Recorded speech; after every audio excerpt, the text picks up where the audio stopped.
Have you always been financially independent? I have always worked. I have raised 2 children. I was lucky enough early on to find something that I loved doing and was very successful at. And to me, this is the key, you know, because if you love it and you're being rewarded for it, you have less of an incentive, you know, you don't want to give it up.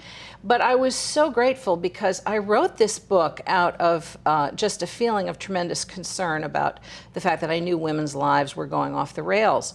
But right before it got published, you know, journalism has sort of been imploding for the last few years, and I'm a journalist, and my children's father is a journalist, and he lost several jobs in a row, and suddenly I found myself sort of living out the premise of my book. How ironic. I don't know, it was very strange. It was life imitating art. Yeah, do you feel like you were better prepared because you had written this book about exactly that? Yeah, absolutely, and we were both so grateful that I was able to sustain the family until he got back on his feet.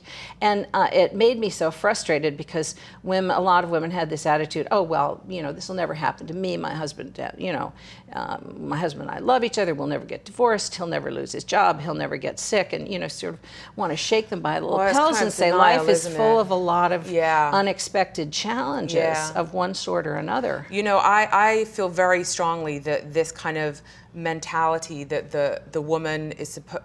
I don't let my daughter read Disney books, right? I'm very anti that. And if I read her stories, fairy tales, it's where the female is the protagonist. Well, the problem with all the Disney, it's and Prince earns her own Charming. living. It's all Prince Charming. It's all the man is going to come in and basically save you. And the trouble is that's where the story ends. And I think that that has a very insidious effect on women as they're growing up, girls, because it makes them think the end of the story is you find Mr. Right and then he takes care of you. And by the way, you know? what's wrong with me that the story isn't continuing? Right. But actually, it's nothing that's wrong with you. It's just that isn't the story. That isn't the story. That's not a life, you know?